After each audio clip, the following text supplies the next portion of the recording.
and welcome to episode number 7 of This All Stops When We Start Talking About It.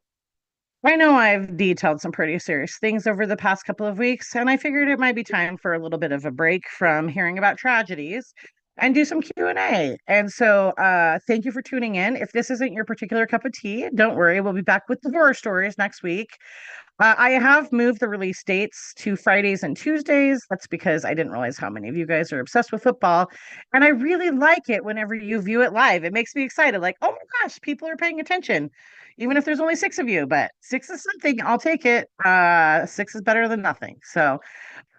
Please tune into the live stream. I do a premiere every week, and I've been changing the times, trying to find out what works for me. I don't have any experience in this really. I mean, the only video editing I've ever done before this is like silly Facebook video things like for my friends. Nothing serious.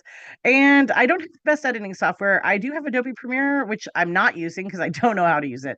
So I'm using a knockoff brand called Animatica, which sounds kind of dirty, but it's helping me get through at least.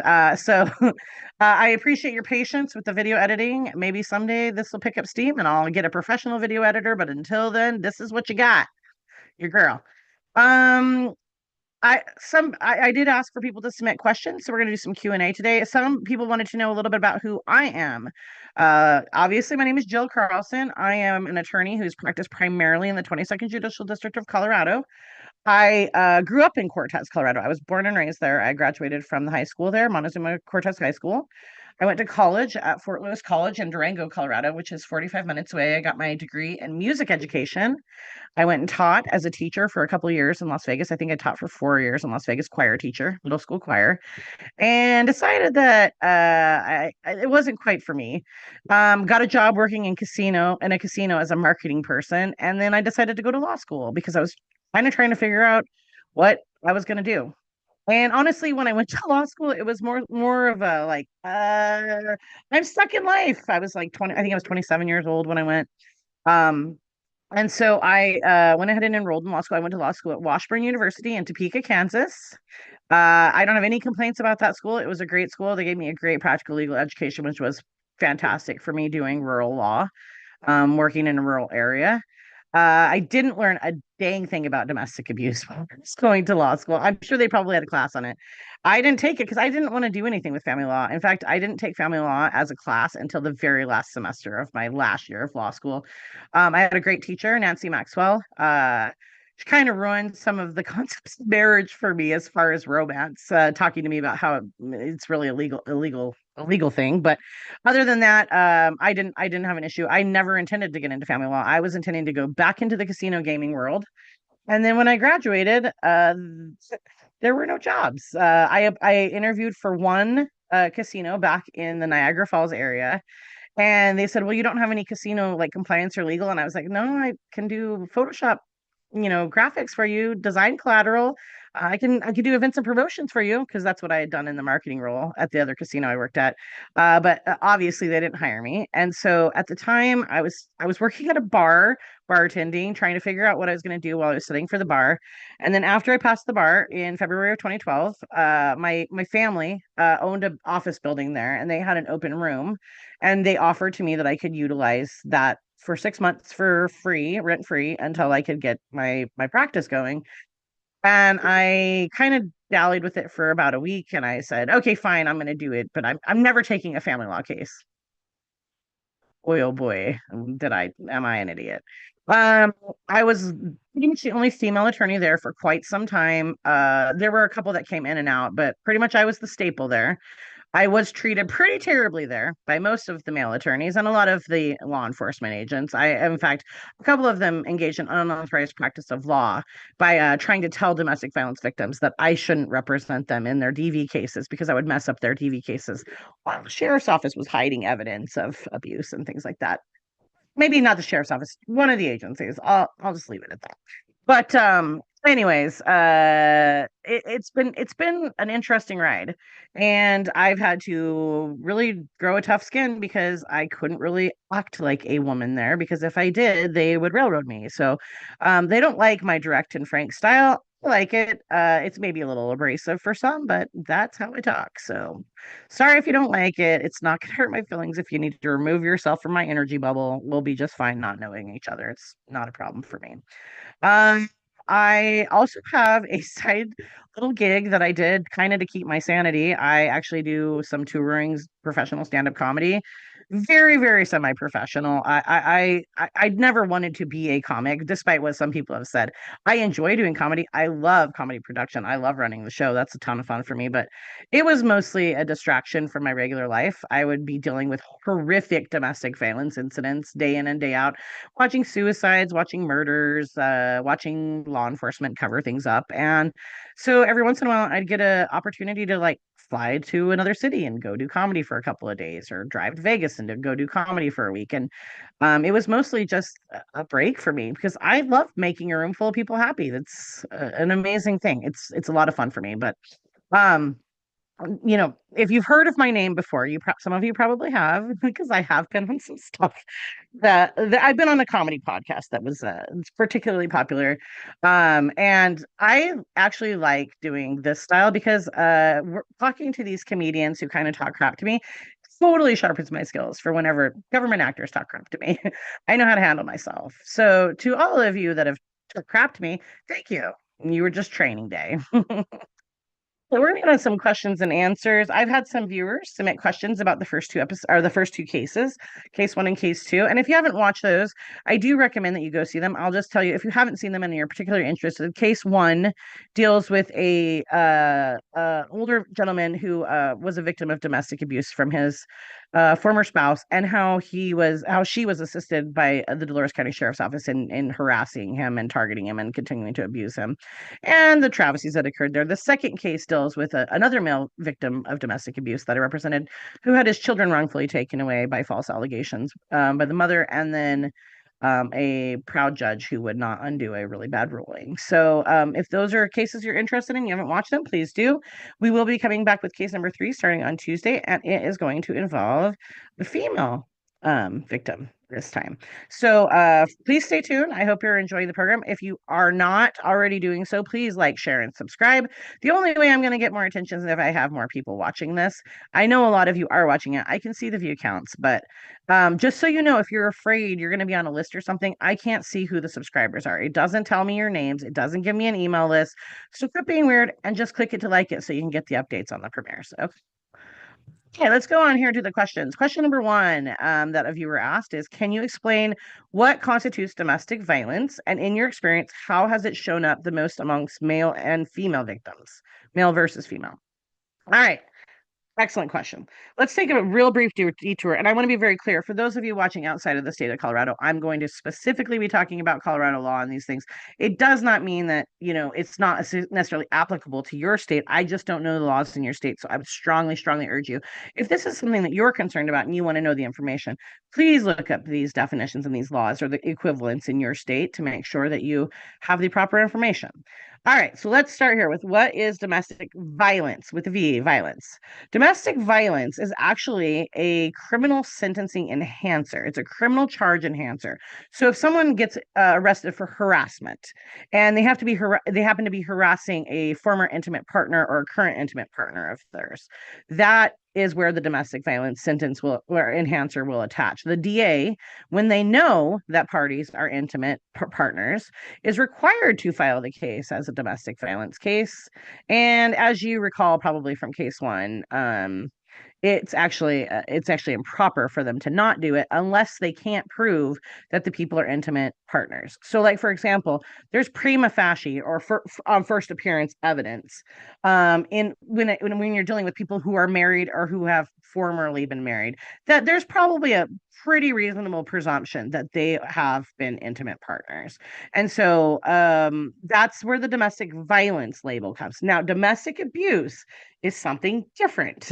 And so just to be clear, if you want to look up these laws, domestic violence is found in Title 18, Title 18, Section 6, I believe. And domestic abuse, the civil definition, is found in Title 13, Section 14, 101. So they have the definition section there. Domestic abuse has recently changed. I don't know if you were aware of this. Colorado just changed the law, January 1st, 2025, brand new law. And I'm delighted because I've been working with a lot of other professionals in the state. We've been trying to tell our legislators that they need to address the overwhelming increase in coercive control tactics that are being utilized. And so this new definition is getting closer to that. And so the previous definition was any act, attempted act, threatened act of violence, harassment, intimidation, coercion, or stalking against a person with whom one has an intimate relationship, against one with whom somebody resides, against someone who is a close personal relative or friend, or children of the parties. Also, pets. And so that intimate partner prong was originally in the civil definition. They've now parsed that out to make it its own section under those definitions. And they've also expanded the definition of what coercion means. Coercion, generally at its essence, is when a person basically prevents someone from engaging in something they have a lawful right to engage in, or in the alternative, forces them to do something that they have a lawful right to abstain from. And that's the definition. And so domestic abuse now, since they've parsed out the intimate partner part, the domestic abuse definition under the civil statute 1314-101 actually deals with people you've cohabitated with, people that are related to you, children. And so the domestic abuse prong now is more about family as opposed to intimate partners. And so I hope that kind of explains the difference between about domestic violence and domestic abuse. I know it's a little confusing. Again, I urge you, if you want to know more, please start reading the law. If you know the laws, then they can't screw you over in court. Well, unless they're breaking the law. But hopefully, after I resolve this situation, they'll write new laws so something like this never happens again to anyone in the state of Colorado. So, fingers crossed. Um, how has domestic violence shown up the most amongst male versus female victims? I'm not entirely certain exactly what you're asking with that question, but I'm going to try to take a guess. So if no person is the same. No two people are the same. So I'm going to be very, very broadly generalizing here. But when I'm talking about working with male victims versus female victims, I will say one of the biggest differences between the two of them is their demeanor and their attitude pertaining to this situation. Female victims have a tendency to be more emotional. They have a tendency to express a lot more fear, demonstrate a lot more fear.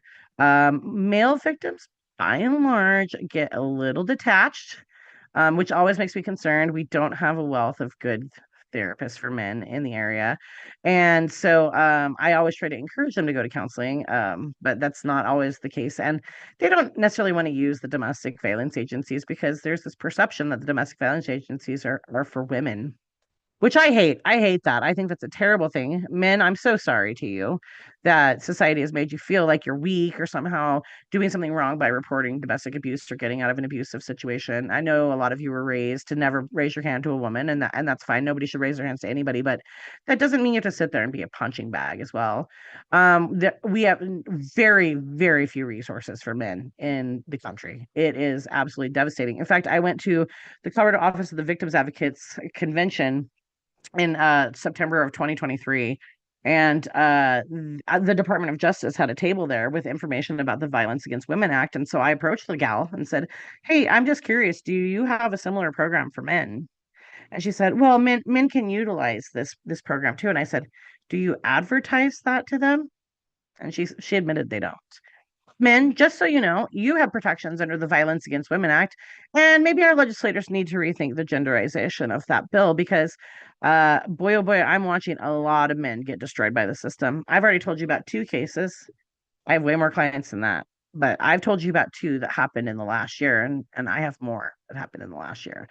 I've seen a huge increase in male victims coming forward, especially after COVID. I don't know what happened during COVID-19 pandemic, but uh it it it threw a stick of dynamite at the family court system and the civil protection order programs. So hopefully that answers that question. Next question number two: are there different protocols a judge should use for domestic abuse cases? So okay, I'm going to talk specifically about civil cases and not really about criminal cases. I don't do a ton of criminal litigation. I think you can probably understand why after you see how the district attorney treated me. Why would I want to keep working with that jerk any more than I have to? But um, Anyways, they do have some protocols. They have some safety protocols that they implement in domestic abuse cases, in my experience. First of all, if we have a protection order hearing, they usually, I think that generally they always have a deputy or a bailiff in the room. We have deputies in our courthouse, not bailiffs, but they function in the same form as a bailiff. And the deputies, I can tell you, I've seen when they have enough staffing. When we have a high conflict DV case or the domestic abuse case that we're hearing, they generally have two people posted up in the courtroom, which I think is a fantastic policy. And I don't know if that was a policy that was from, Steve Nowlin or Dennis Spruill before him or a sheriff before him. I don't know if that's a federal policy or a state policy. I have no idea. It may just be coincidence, but I do think it's good because I have been in hearings where the other person has got violent. In fact, I had a hearing where a guy came at me. He charged me and my client, threw a cup of water at us. We had to leave. We had to leave for our safety. The judge yelled at him, and the deputy came and got him. And it only happened once, thankfully, but it was scary. We were scared. We didn't know what to do, and so having that deputy there was nice because the judge is back behind the bench. He can't help me. Plus, he puts himself in danger, and so um been my experience. They also do have protocols as far as coming in and out of the building when we have hearings, where basically if there's a protection order, usually the deputy will say, okay, one of you needs to go clear the parking lot. We're gonna have the other one sit here for 5 minutes, and then we'll have that one go. And I've never really had any issues with that. I'm a little concerned about the hearing I've got coming up. I've got one final show in Montezuma County, February 6th and 7th, and I've been trying to figure out how to ask my court to increase security for that one because I am very concerned about the safety of not only myself but my witnesses and my client. And um it's a pretty high conflict case. And I don't know if you're aware of this, but there have already been two attorneys that have been shot and killed by opposing parties in Montezuma County. So uh uh, that's a concern to me. I mean, I'm going back there. Most people don't have to worry about their lives being Number three, can you explain the difference between a magistrate and a judge? That is a great question. So, first of all, judges are appointed by the governor in our states. Judges, basically, once they get an appointment to the bench, they are sort of essentially, I don't want to say guaranteed, but guaranteed to have a job until they turn 72 years old, because that's the mandatory retirement age for judges. They require judges to retire at the age of 72. And the judges, if I remember correctly, even if they retire, they're still allowed to do sort of like substitute judging. It's like substitute teaching. If a judge is out sick or something like that, they can fill in. And I can tell you, even after Judge Walker in the 22nd retired, I went to go do a divorce hearing in La Plata, and lo and behold, there was Judge Walker on the bench, and I was like, "Hey, Judge. Nice to see you. I haven't seen you since you retired." So, judges, that's judges. They can get retained, which means they stay on the bench. The only way they get removed from the bench is if people vote not to retain them, which doesn't happen very often. Now, magistrates, what are they? Magistrates are, uh, in essence, baby judges, assistant to the regional manager. They are appointed. They are not appointed. They are hired employees. They apply to the court. I believe they're interviewed by the court staff and the judge decides whom they're going to hire. They can preside over a variety of smaller matters. I believe they can do in custodies for people that get picked up, and have a constitutional right to be seen within 48 hours. I believe they do protection orders. They can do temporary orders. I believe they can even do permanent orders in family law cases. However, this is very important. The court has the ability to assign a magistrate to you, but if you don't know that you have the right to refuse it, you should know when you have a first time case, if your case automatically gets kicked over to a magistrate, you have 14 days to object to that case being heard by a magistrate. And if you don't object, you're deemed to have waived it. I don't really like the way they've been doing this. Colorado's definitely using more magistrates, which I don't have a problem with that. I don't like the fact that they're just popping them on there and then not telling people they have the right to object to them. Because the issue is this: if a magistrate does a permanent orders hearing or a big trial like the one I'm about to have on in February, with the magistrate. If for some reason the magistrate abuses discretion or violates the law, normally if a judge did that, I can appeal directly to the Colorado Appellate Court, and that process does take a very long time. But it's a more formal process. It's a more final process. If the judge made a bad ruling, the appellate court is going to remand my case back to the trial court for a new hearing. But when a magistrate's appointed, it basically if the magistrate does something, and I'm excuse me, when a magistrate is appointed to the case, not appointed, they're hired again. But when the magistrate is appointed to the case, if they make a bad decision, I have to do a written appeal that goes to the district chief judge of the 22nd Judicial District. And if that judge does something wrong, then I have to go to appeal. So essentially, by Judge First putting a magistrate on my case instead of transferring it after I asked him to recuse himself, he put an extra layer between me getting to the appellate court. I should have been district court, appellate court. Now it's magistrate, district court, appellate court. And I would definitely urge you, if you do have a magistrate, go take time to read the Colorado rules concerning magistrates. There's like 10 of them. It's really short. There's not a whole lot of them. But if you know what they can and cannot do, it makes your life a lot easier because you can say, hey, Your Honor, I'm not trying to be disrespectful, but I don't think you have authority to do that. And, even if they get mad at you and they rule against you, then you've made the record, you preserve the record for the purposes of appeal. That's the only way you can overturn judges. If you make sure you're telling them, hey, I don't think you did the right thing, and I'm going to accept your ruling, but let's move on. I'm going to appeal you later. Also, this is really important. I've noticed family courts are notorious for doing this. If there's something that you don't agree with, ask them to put it in a written order because you have to have a final written order in order for you to appeal. A lot of them like to just make oral orders from the bench and then there's no record of what they said. Then you're having to pay for a transcript, for a copy. And quite frankly, I'm not trying to be disrespectful to the judiciary, but they should be issuing written orders. That's part of their job. Sorry, judges. All right, question number 4. Is it common for a new judge to sway the complete opposite direction from a previous judge in a family law case?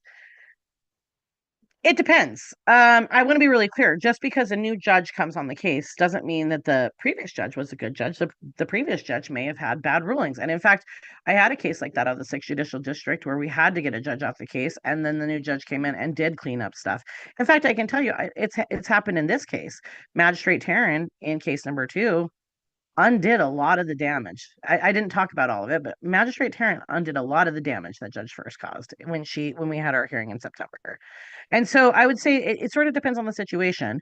That being said, in a case like case number 2, where there's a very, very lengthy record of what was going on in this case, I do think it was an abuse of discretion for the judge to not do a precursory search and review some of the case orders before he entered a motion restricting my client's parenting time. And then we asked him to review certain things and he refused to do it, and I think that's clearly an abuse of discretion because the judge is required to review the record. I mean, a judge, it's no different than me when I get hired by a new client. If they have an existing case, I have a duty to get myself up to speed on what we're actually talking about so that I can do my job effectively, and I think the judge is required to do that too.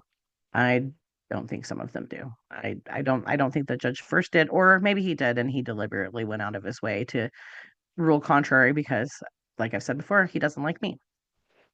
Just my thoughts. Question number 5. Is there a written policy requiring any due diligence that must be met by the judge prior to ruling?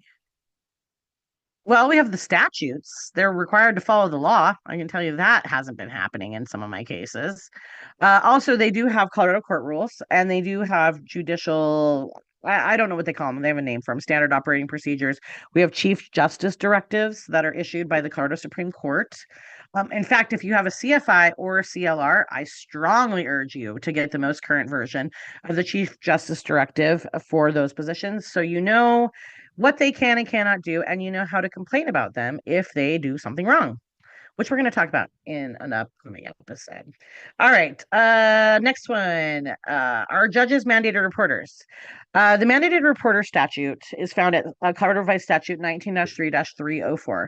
And if you don't know what a mandated reporter is, a mandated reporter is a person who works as a professional in a particular profession who interacts with children. And if they develop suspicion that a child is being abused or neglected, if they're in these professions, they're required by law under penalty of criminal sanctions to make a report to CPS or to local law enforcement so that can be investigated. And those of you that live in Montezuma County are aware that this is a hot button issue right now. The superintendent of the school district has been accused of failing to mandate report and is facing a trial that I think he's going to trial in like April or May, I think. I'm sure that'll be a well-attended hearing. And so that's what mandated reporters are. But to answer your question, no, judges are not mandated reporters. And most lawyers are not mandated reporters. In fact, we could get in trouble for under our ethics violations if we mandate report. So the way I get around that is if I have a client who I believe is engaging in child abuse, I have a special provision that's in my retainer agreement that says I expressly reserve the right to withdraw if I perceive that you are any way, shape, or form abusing your kids. I will not be your lawyer. I think I'm one of the only attorneys in the area that has that clause. It's something I chose to put in there myself. Mhm. All right, question number 7. How does someone join the Judicial Election Committee or the Judicial Nominating Committee? That's not election, it's Judicial Nominating Committee. And who do we contact? First of all, the if you just go to a Google search and type in Colorado Judicial Nominating Commission, it'll take you straight to the page for the Supreme Court where you can go ahead and you can search. We're in the 22nd district. You can look up the 6th. It has the rules, it has the overview, it has the roster of who's on it. There is currently a vacancy for the position for Dolores County. There is not a single person in Dolores County who is giving input onto which judges you should get. So the fact that you guys have gone through 4 different judges in the last since May of 2023, I believe. Matt, no, Baca, Matt, McLaren, and no, yeah, Baca, Margis, and McLaren and Taryn. You've gone through 4 judges in a year and a half, and none of you have had input into it because you don't have anybody from your county on that commission. So if you're interested, I would strongly, strongly, strongly urge you to do that. Google search Judicial Nominating Commission, Colorado, find how to apply. Also, if you are interested in being on the Colorado Judicial Performance Commission that reviews the judges and issues the findings for the blue books that give voters information on whether or not a judge should be retained, you can find that at the Colorado Judicial Performance Commission, Office of Judicial Performance Commission. That's also where you can do surveys on the judges. If you want to make a complaint about a judge, you got to go to that website, Colorado Office of Judicial Performance. That's where you do it. Okay. Um, Actually, I shouldn't say that. That's not true. You can also go to the Colorado Judicial Discipline Commission, but that's a step higher. That's a more serious complaint. If you just want to let the people who are on the Judicial Performance Commission know, like, hey, I think this judge is crap and we should get rid of him, you can do the surveys there. But if you have a specific complaint, like my clients have had, then Judicial Discipline Commission is probably the better option for you. All right, question number 8. Did Judge First ever clarify what you supposedly said that was antagonistic when he yelled at you in case number 2? No, he did not. Again, like I said in the recording, I hadn't been speaking for a couple of minutes. I had already provided him the clearly not antagonistic email that the mother was referring to. Let's get back to the really important part here. The mom had taken kids who were reporting self-harm and potential suicidal ideations and disappeared and gave the court a fake address. And I emailed her trying to find her location. She didn't get in trouble for her actions. I got in trouble for mine. That's because Judge First didn't like me.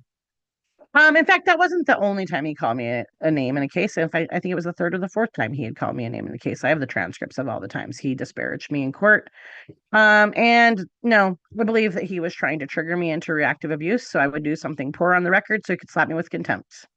So I've never been found in contempt. I've never been sanctioned, and yep, that's what he was doing. He was trying to get me to act hyperbolic and dramatic and freak out because they'd spread this rumor that I was dramatic and hyperbolic and freaked out. And at one point in my life that was true, but I haven't been that way for a really long time. They should have known that. They'll know I'll fight vigorously for my clients. I'm a very zealous advocate, but I'm not going to act like a screaming dramatic queen. Whatever, it's professional. It's a professional position. It's a professional job. So his only recourse whenever he did that, when I would say, Your Honor, what am I doing wrong? I'm a little confused. Why are you yelling at me? He would usually, if I was on WebEx, just in the hearing, go professional. All right, question number 9. Were the child abuse allegations in case number 2 ever formally investigated? Absolutely not. Not even a little bit. Never turned over to CPS. Never turned over to the advocacy center, even though the mom and the child were making complaints of child SA type of things and extreme child abuse. And I know for a fact Judge First recently in a hearing referred a case for a forensic interview. So he knows the process exists. I think, again, he knew that this was garbage and he was trying to get my client to fire me. And he thought he'd punish my client a little bit until he let me go. So the question is it normal for a judge to make a ruling without a proper investigation being completed, make a ruling finding child abuse? Um, in a civil case, it depends. Honestly, honest truth. The standard of proof in a civil case is far lower than the standard of proof in a criminal case. So there are situations where there may be evidence of abuse that maybe the DA either dismissed or didn't find enough to meet the threshold. But a civil judge can very much still put a protection order or make a finding of child abuse or domestic abuse. They often make findings of domestic abuse, even if there's no criminal companion case or anything like that.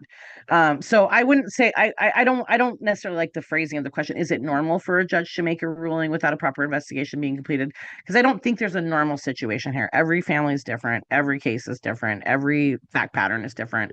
So I would say that the tendency is if there's evidence that shows it's more likely than not that there's something like that going on, or in the alternative, in restriction hearings, if there's clear and convincing evidence that something did happen, like, for example, I can tell you a good example. Parent driving DUI and has the kid in the car.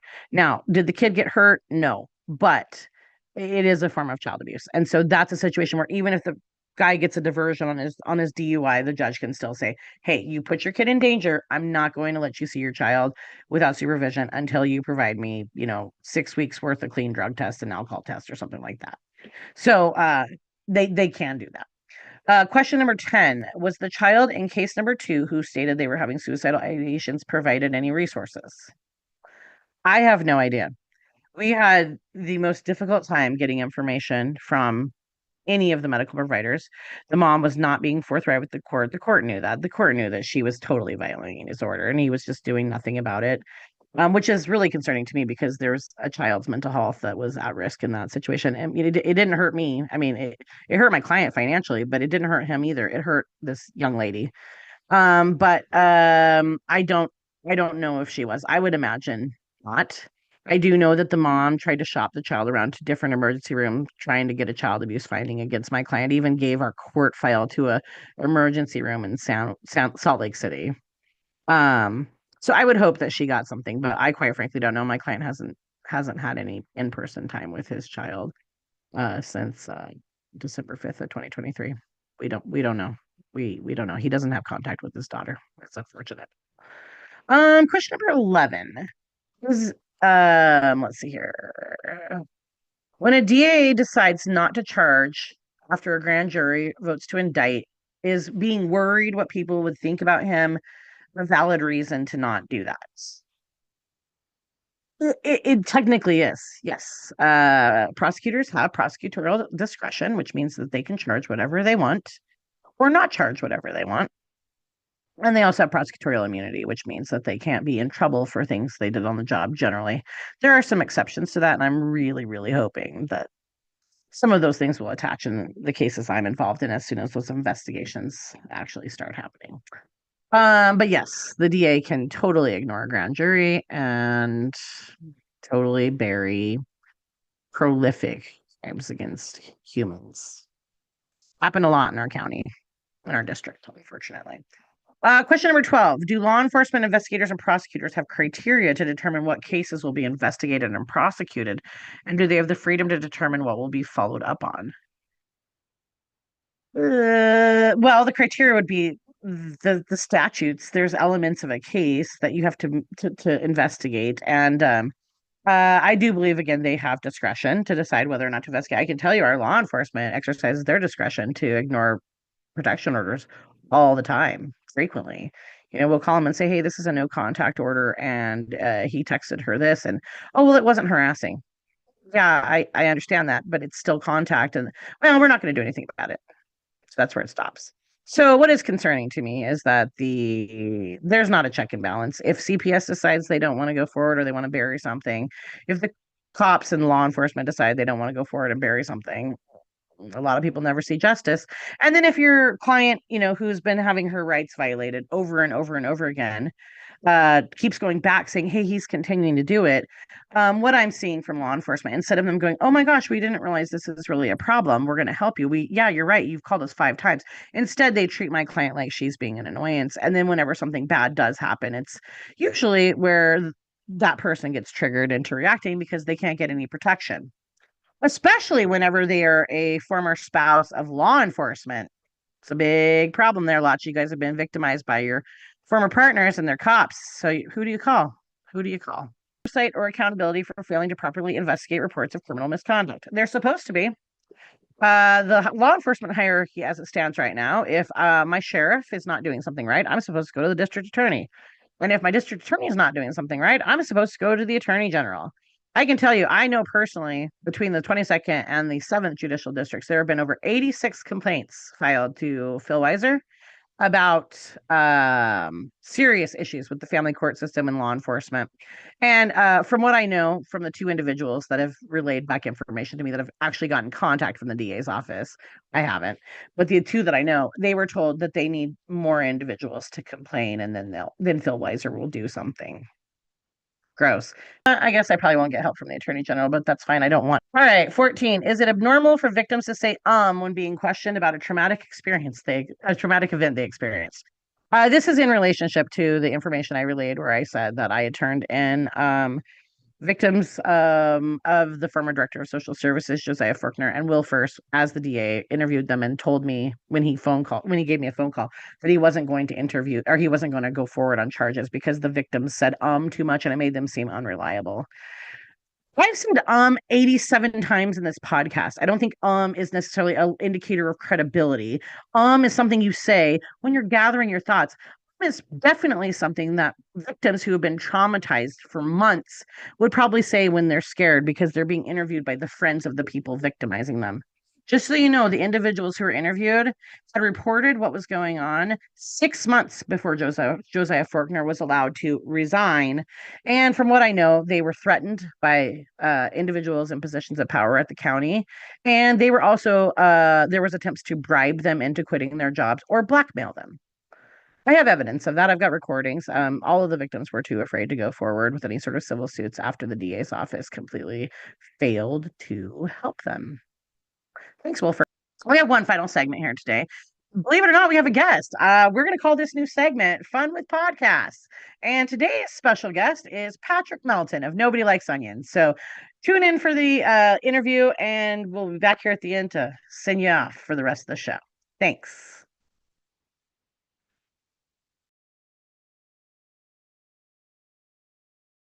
Just curious, Patrick, have you noticed any of the posts I've been making on Facebook about this situation? We've been talking about your Facebook page for months. Oh, that's so nice of you. I'm delighted that you've been paying attention. Most of the people in Montezuma and Dolores counties haven't. So I'm really, really glad that I got your attention all the way in Las Vegas. That's awesome. Thank you so much. Mail fraud and wire fraud are pretty serious crimes, especially if you hold a position in the state or federal government. Yikes. I feel exactly the same way. It's amazing how similar we think, isn't it, Patrick? Maybe now they'll do something. They won't. They won't. You see how you get no likes on anything? I do. I do see how I get no likes on anything. It's very frustrating to me, especially when I was notified that there's certain private employers in the 22nd Judicial District who are instructing their employees not to share my Facebook posts as if they somehow have control over their private lives. Pretty concerning. I don't know why those individuals are trying to prevent an investigation, but I'm sure you understand my concern. I mean, this is just... How much evidence do you think they're destroying? I've heard a few little rumors about the evidence locker security issues, especially in Dolores County. I'm certain that this was never turned in and investigated like it should have been. I can tell you there's numerous people besides me who've complained about it. Why are you all afraid to like and share my posts? A lot of you private message me telling me you believe me and support me. That's exactly how people think I'm talking, but I'm really not talking that way. I mean, you can hear my tone of voice. It's this way. Why are you all afraid to like and share my posts? A lot of you private messaged me telling me you believe me and you support me. We're all switched off. No one cares about what's going on in their own. The whole U.S. government is corrupt. There are literal UFOs coming in and out of water.